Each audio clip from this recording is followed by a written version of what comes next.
저는 어울림 주말학교의 이지혜입니다. 지금부터 제가 이야기를 들려드릴게요. 제12장 조선의 독립운동에 뛰어들다. 그해 초가을 어느 날이었다. 기골이 장대한 남자가 재형을 찾아왔다. 안녕하시오. 최재형 선생을 한인들이 패치카라 부른다는 소식을 듣고 찾아왔소. 나는 조선에서 온 간도관찰사 이범윤이요. 만나게 되어 반갑소이다. 재형은 간도관찰사란 말이 여간 반갑지 않았다. 조선에서 간도에 관찰사를 보냈다면 간도는 조선의 땅이란 말이었다. 이범윤은 간도에 병영을 세우고 행정체계를 수립했다고 자랑스럽게 말했다.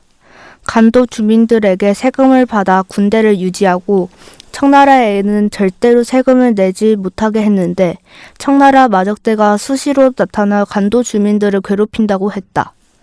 당신도 조선 백성임을 잊지 말고 내 뜻을 받아들여야 하오. 예, 제가 뭘 도와드려야 하는지 말씀해 주시지요. 이범윤이 마치 부하에게 호령하듯 말했다.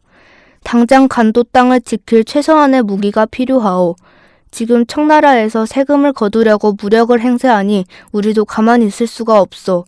그래서 폐하께 군대를 보내달라고 요청했소. 그러나 조선에선 뭉북부답이요. 나는 무슨 일이 있어도 간도를 지켜내고 말 것이요. 당장 무기를 살 자금이 필요하오. 당신은 그럴 만한 능력이 있다고 들었소. 그러니 무조건 나를 도와야 하오. 재형은 이범윤의 청을 들어주기로 했다. 국적을 바꾼 일로 늘 조국에 미안한 감정이 있었는데 이 기회에 이범윤의 청을 들어주면 오히려 홀가분할 것도 같았다. 그 후 이범윤은 재형이 준 돈으로 간도에서 장정들을 모집해 사포대라는 군대를 만들었고 간도 주민들을 보호한다는 소식이 들렸다. 청나라 관리들은 이범윤을 대할 때마다 호랑이를 만난 것처럼 무서워한다는 소문도 들려왔다. 재형은 열심히 번 돈이 간도를 지키는 힘이 된 것에 위안을 느꼈다. 1904년 초봄, 일본이 러시아를 침공했다. 러일 전쟁이 시작된 것이었다. 이범윤은 사표대를 이끌고 재형을 찾아왔다. 러시아와 함께 일본에 맞서 싸우겠다는 것이었다. 재형은 도헌의 자리에서 물러나 본격적으로 군납 사업에 박차를 가했다. 이범윤의 사포대에게 무기를 대고 의병들에게 군복과 식량을 대려면 그만큼 많은 돈을 벌어야 했다. 재형은 연해주 일대에 사는 한인들을 설득해서 이범윤과 함께 의병을 모집했다. 그즈음 조국에서 일본에 강제로 해산된 군인들도 몰려왔다. 모두 항일 정신으로 단단히 무장되어 있었다. 재형은 이범윤 부대와 함께 러일 전쟁에 참여해 일본군과 싸우는 동안 조국의 많은 애국지사를 만날 수 있었다. 재형보다 어린 어민섭과 김병길도 이범윤 부대의 일원이 되었다. 재형은 함경도 무산, 회령, 종성, 운성을 거쳐 고향인 경흥 땅으로 진격하는 이범윤 부대에 무기를 공급했다. 러일 전쟁은 다음 해인 1905년에 일본의 승리로 막을 내렸다. 누구도 예상하지 않았던 결과였다. 이범윤과 함께 일본을 몰아내려고 러일 전쟁에 뛰어든 재형은 망연자실했다. 이범윤은 러시아가 패하자 오갈 데가 없어 재형의 집에 머물렀고 그의 부하들도 재형이 보살펴야 했다. 재형은 연해주의 한인들에게 의복과 식량을 지원받아서 그들을 먹이고 입히고 재웠다. 제13장 박응효를 만나다. 그 무렵 일본에서 지내는 박응효가 재형에게 2번이나 초청장을 보냈다. 재형은 본격적으로 독립운동을 하기 위해서는 일본을 제대로 파악해야 한다는 생각에 일본에 가서 박응효를 만나보기로 했다. 박응효는 갑신년에 김옥균과 정변을 일으킨 사람이었다. 정변이 3일 천하로 끝나자 일본은 망령에서 지내고 있었다. 박응효는 태극기를 처음 만든 사람이기도 했다. 재형은 블라디보스토크에서 여객선을 타고 일본에 있는 박응효를 찾아갔다. 박응효는 재형을 반갑게 맞아주었다. 어서 오십시오. 기다리고 있었습니다. 선생님과 저는 둘 다 이국에서 조국을 염려하는 같은 처지여서 꼭 한번 모시고 싶었습니다. 러시아의 한인들에게 패치카라고 불리는 선생님을 존경합니다. 그런데 어떻게 일본이 전쟁을 치를 만큼 경제력이 있었는지 궁금했습니다. 박영효가 재영의 물음에 기다렸듯이 대답했다. 일본은 청일전쟁에서 이기면서 청나라로부터 전쟁 배상금을 받았어요. 그 돈으로 군비를 확장한 거죠. 사실 막강하다는 러시아의 발트 함대가 어떻게 그렇게 쉽게 무너졌는지 궁금합니다. 모두 발트 함대가 나서면 일본이 금세 무릎을 꿇을 거라고 여겼습니다. 러시아에서는 발트 함대가 출정하던 날 대대적인 축제를 벌였죠. 이미 전쟁에서 승리한 것처럼 말해요. 발트 함대가 어이없이 무너진 건 영국 때문이기도 했습니다. 재영은 무슨 말인지 몰라 고개를 갸웃거렸다. 박응효가 국제 정세를 자세히 풀어서 이야기했다. 영국은 세계 곳곳에 많은 식민지를 확보하고도 동북아시아로 뻗어가는 러시아를 견제할 동맹국이 필요하다고 생각했어요. 그래서 일본을 주목했고 일본도 러시아를 견제하려고 동맹국을 물색하던 차에 영국과 동맹을 맺은 것입니다. 발트 함대는 당연히 수에즈 운하를 통과하려고 했죠. 그런데 일본의 요청을 받은 영국은 이러저러한 이유를 들어 통과를 거절했어요. 발트 함대는 표트르 대제가 만든 함대로 세계 최초의 함대였다. 발트 함대는 대서양에서 수에즈 운하를 통해 인도양으로 빠져나와 빠르게 대한해협에 도착해서 일본의 무릎을 꿇으려고 했다. 영국은 발트 함대가 수에즈 운하를 통과하려면 시설을 더 늘리고 공사를 새로 해야 한다며 둘러댔어요. 실제로 발트 함대는 한두 척의 배가 아니었죠. 전투함과 보급함, 병원선 등 38척이나 되었죠. 재형은 박응효와 동북아 정세에 관한 많은 의견을 주고받았다. 박응효는 일본은 이미 아시아의 호랑이로 변했다고 했다. 재형은 박응효의 두 손을 굳게 잡고 말했다. 조국의 운명이 그야말로 풍전든 것 같군요. 저도 돌아가서 조국의 앞날을 위해 더욱 힘껏 뛰어들어야겠습니다. 러시아도 일본에 패하고 나서 사정이 좋지 않습니다. 재형은 박응효와 이야기를 나눈 후부터 가슴이 점점 뜨거워졌다. 앞으로 일본이 조선을 어떻게든 요리할 거라는 생각이 들었다. 재형은 서둘러 얀치에로 돌아왔다. 제14장 을사득약. 재형이 일본에서 돌아온 지 보름쯤 지났을 때였다. 박응효가 재형에게 아주 긴 편지를 비밀리에 보내왔다. 을사득약에 관한 내용이 상세하게 적혀 있었다. 을사득약은 1905년 재형이 이범윤과 함께 의병을 모으고 국내 진공작전을 준비하고 있는데 뜻밖의 이상설이 재형을 찾아왔다. 제15장 밀지를 받은 사람들. 이상설은 그즈음 러시아의 망명 절차를 끝내고 북간도의 용정에서 항일 정신과 구국 정신을 바탕으로 서전서숙을 채워 민족 교육을 하고 있었다. 재형은 이상설이 얼마나 반가운지 몰랐다. 반갑습니다. 우리 동포 자대들에게 무료로 교육하신다는 소식을 들었습니다. 그런데 갑자기 무슨 일로 오셨습니까? 이상설이 재형에게 조용히 말했다. 이중 검사가 여기로 온다고 했습니다. 이 검사와 저는 특명을 받아 상트페테르부르크로 가야 해요. 이 사실은 절대로 알려져서는 안 되는 비밀입니다. 최 선생만 알고 계셔야 합니다. 이 검사는 떠나기 전에 이곳에 사는 동포들을 둘러본다고 했습니다. 최 선생님이 많이 도와주십시오. 이주는 연해주에 사는 한인들에게 특별 강연을 했다. 이주는 동포들에게 조국을 도와야 한다고 호소했다. 민족의 앞날은 교육이 이끌어 간다고 힘주어 말하며 무식과 배우지 않는 것은 세상에서 가장 위험한 것이라고 했다. 이주는 떠나기 전날 밤 재형에게 고종 황제의 특사로 헤이그에서 열리는 만국평화회의에 간다는 사실을 은밀하게 말해주었다. 고종 황제는 1907년 6월 헤이그에서 열리는 제2차 만국평화회의에 최후의 희망을 걸었다. 만국평화회의는 러시아 황제 니콜라이 2세의 주창으로 열리는 회의였다. 식민지 쟁탈전에 따른 분교를 해결하는 국제법 회의로 40여 나라가 참석하기로 되어 있었다. 이상설과 이주는 5월 21일에 상트페테르부르크로 떠났다. 한인들은 이중과 이상설이 떠나는 날 마을 입구까지 나와 배웅했다.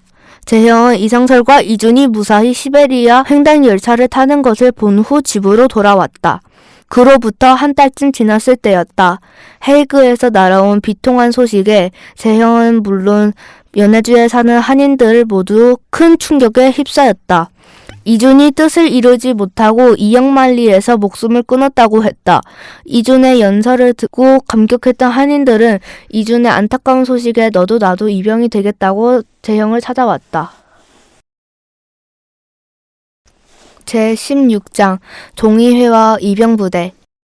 재형은 며칠 후 이범윤과 함께 얀치의 지역에서 의병을 이끄는 의병 장수들과 수청 사람들을 자신의 집으로 오게 했다. 수청은 파르티잔스크 지역으로 물이 맑은 동네라서 그렇게 불렀다. 재형은 구체적인 의병 단체를 만들고 이 모임의 이름은 뜻을 같이 한다는 동의회로 지었다. 동의회 총장에 재형이 선출되었고 이범윤이 부총장을 맡았다. 계속해서 회장에는 이휘종, 부회장에는 어민섭, 서기에 백규삼이 뽑혔고 다른 사람들은 모두 의원이 되었다. 안중근은 수청 지역에서 6천 루블을 모금했다. 재형은 동의회 총장으로서 1만 3천 루블의 큰 돈을 내놓았다. 이휘종이 가져온 1만 루블도 동의회 기금이 되었다. 동의회는 재형을 따르는 러시아 한인들 세력과 이범윤을 비롯해 대한제국을 떠나온 사람들이 함께 뜻을 모아 만든 조직이었다. 러시아 중앙정부와 교섭하는 일은 이휘종과 이범진이 주로 맡았다. 재형은 동의회의 운영과 활동에 들어가는 돈을 대부분 책임졌다. 국내 진공작전을 위한 모금 활동은 국내와 북한도 지역에서 활발하게 진행되었다. 의병이 모이고 무기가 준비되자 이범윤이 조바심을 냈다.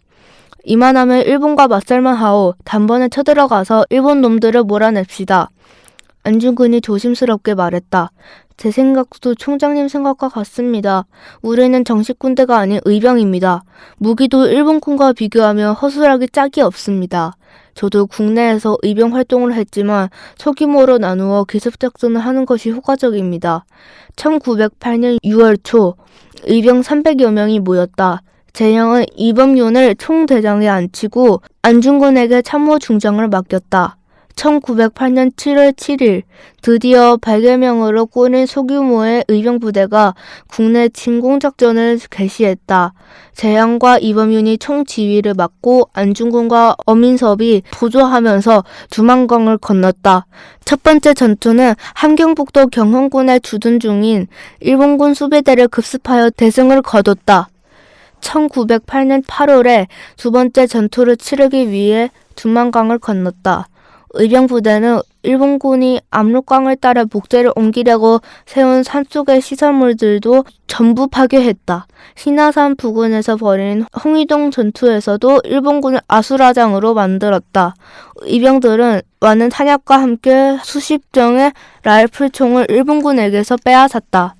재형도 군수품을 운반하다가 일본군을 만나며 기습작전을 펼쳐 회령 수비대에게 여러 차례 공격을 퍼부었다. 드디어 호랑이 부대로 이름을 떨친 혼범도의 부대와 이범윤 부대가 연합작전을 폈다. 혼범도 부대는 일본군을 좁은 분지로 몰아넣어 거의 몰살시켰고 의병부대에선 의병 단 한 사람만 조금 다치는 큰 승리를 올렸다. 재형도 의병 몇몇과 함께 회령 근처 운성산에서 일본군을 격퇴하였다. 안중근은 함경도 경흥과 신화산 부근에서 일본 군인과 일본 상인들을 생포하는 전과를 올렸다.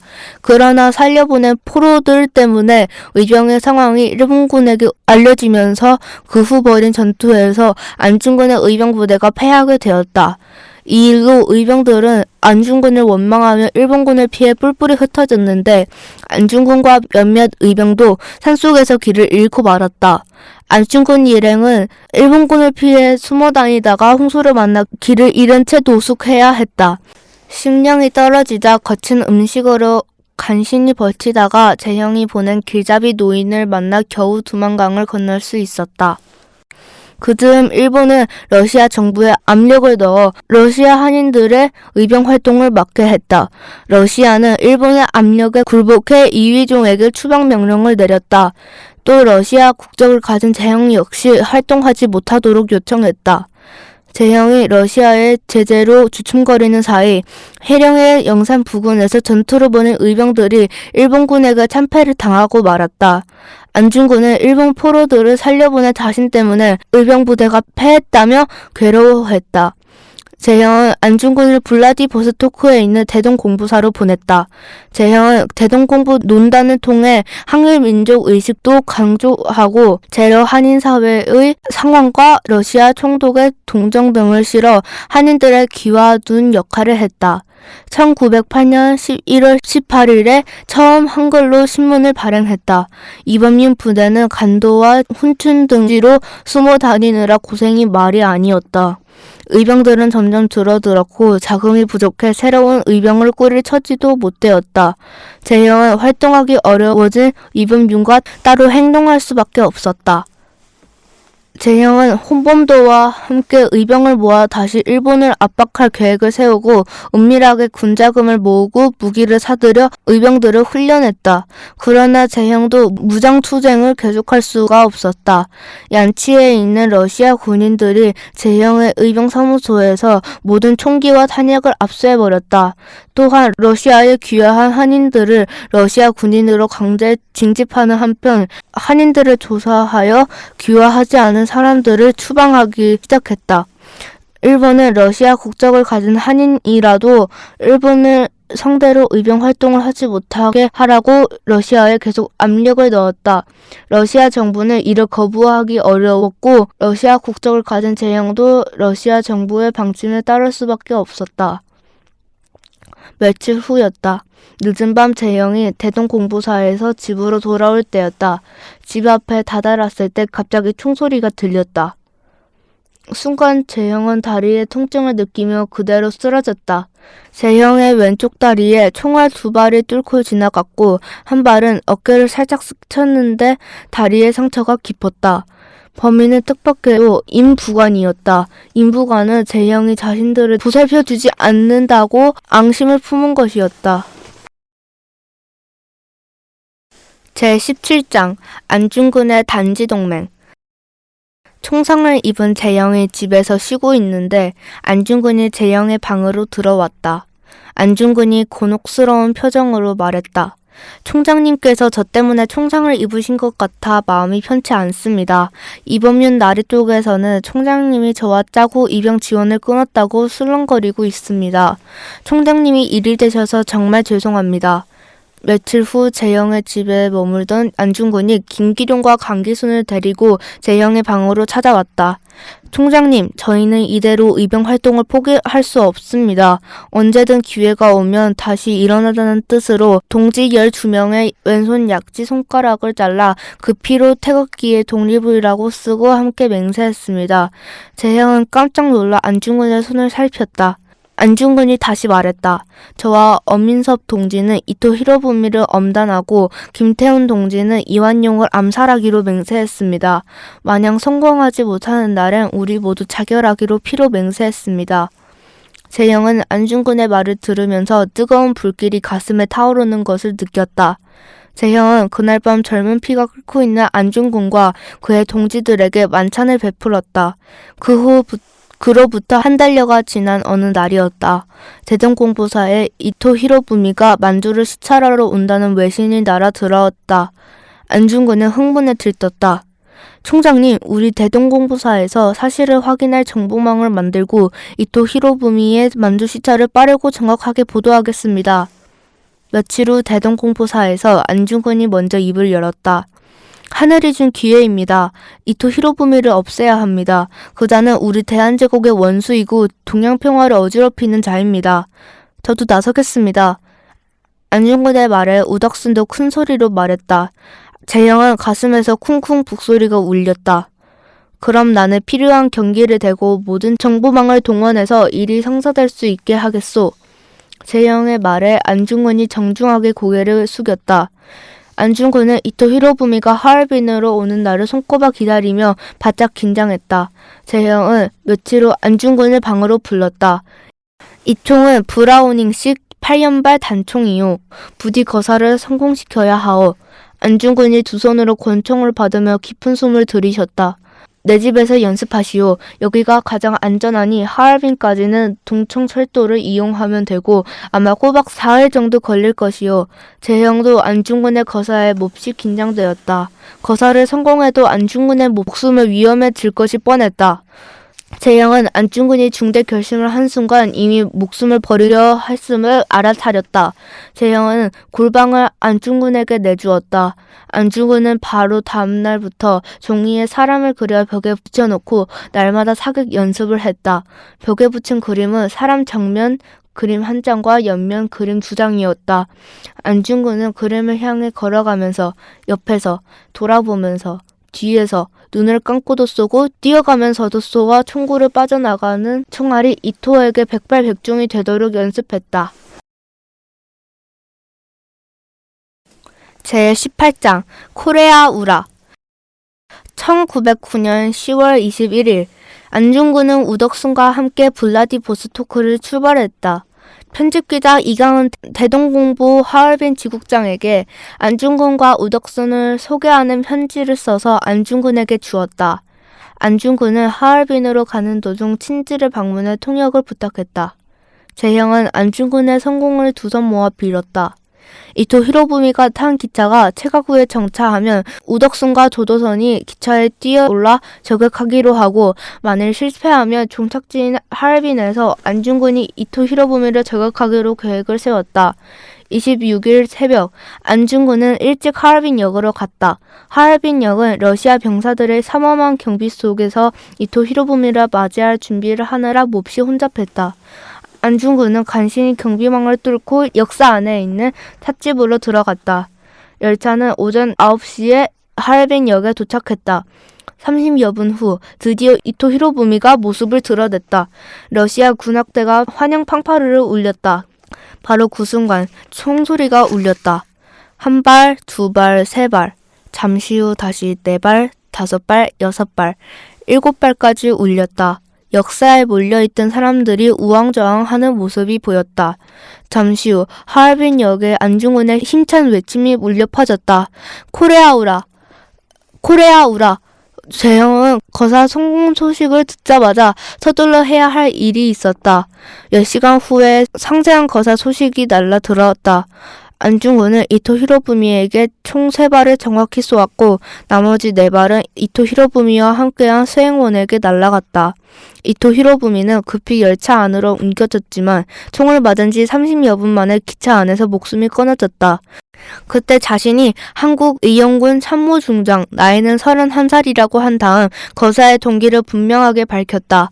안중근은 이토 히로부미가 대한제국의 독립주권을 침탈한 원흉이며 동양 평화를 어지럽히는 자이므로 대한의군 참모중장 자격으로 이토 히로부미를 벌한 것이며 적장을 죽인 자신을 국제법에 따른 포로로 대우하라고 강력하게 요구했다. 재형은 대동공보사의 대표이자 변호사인 미하일 로프에게 안중근의 변호를 맡게 했다. 그러면 안중근의 목숨을 구할 수 있을 거라고 생각했다. 그러나 일본은 안중근을 국제법으로 재판하지 않았다. 일본 법정에 세웠고 철저하게 비공개로 재판을 몰고 갔다. 세계 여러 나라의 언론들은 이토 히로부미의 죽음과 안중근의 의거를 앞다투어 크게 보도했다. 안중근은 이토 히로부미를 죽인 15가지를 들면서 이토 히로부미의 죄를 나열했다. 재형은 대동공보에 이 내용을 특별 보도했다. 첫째, 명성황후를 시해한 죄. 둘째, 1905년 11월 한국을 일본의 보호국으로 만든 죄. 셋째, 1907년 정밀 7조약을 강제로 맺게 한 죄. 넷째, 고종 황제를 폐위시킨 죄. 다섯째, 군대를 해산시킨 죄. 여섯째, 무고한 사람들을 학살한 죄. 일곱째, 한국인의 권리를 박탈한 죄. 여덟째, 한국의 교과서를 불태운 죄. 아홉째, 한국인들을 신문에 기여하지 못하게 한 죄. 열째, 은행 지폐를 강제로 사용한 죄. 11째, 한국이 300만 파운드의 빚을 짓게 한 죄. 12째, 동양의 평화를 깨트린 죄. 13째, 한국에 대한 일본의 보호 정책을 호도한 죄. 14째, 일본 천황의 아버지인 고메이 천황을 죽인 죄. 15째, 일본과 세계를 속인 죄. 안중근이 나열한 이토 히로부미의 죄목은 양심 있는 일본인들을 깨우쳐 반성하게 했다. 하지만 끝내 안중근의 목숨을 구할 수 없었다. 결국 안중근은 1910년 3월 26일 리순 감옥에서 순국하였다. 안중근은 법정에서 마지막으로 할 말이 없느냐 물었을 때 내가 일면식도 없는 이토공을 미워서 처단했겠느냐. 나는 단지 이토공이 동양평화를 교란했기 때문에 처단하지 않을 수 없었다고 말했다. 재형은 리순에 있는 일본 관동 도독부 법정의 신문 기록을 보며 뜨거운 눈물을 흘렸다. 재형은 안중근의 속마음을 누구보다 잘 헤아렸다. 이토 히로부미 암살의 배후로 재형의 이름을 끝까지 밝히지 않은 것은 재형 한 사람을 위해서이기도 했지만 러시아에서 독립운동을 하고 있는 한인 전체를 위한 것임을 잘 알았다. 재형은 안중근의 시신이라도 잘 모시려고 온갖 방법으로 알아보았지만 일본은 어디에 묻었는지조차 알려주지 않았다. 안중근이 순국한 후 재형은 안중근의 가족을 돌보았다. 안중근의 부인을 집으로 불러 필요한 것을 챙겨주었다. 안중근의 동생 안정근도 재형의 보살핌을 받아 의병으로 활동하면서 재형의 큰아들과 둘도 없는 친구가 되었다.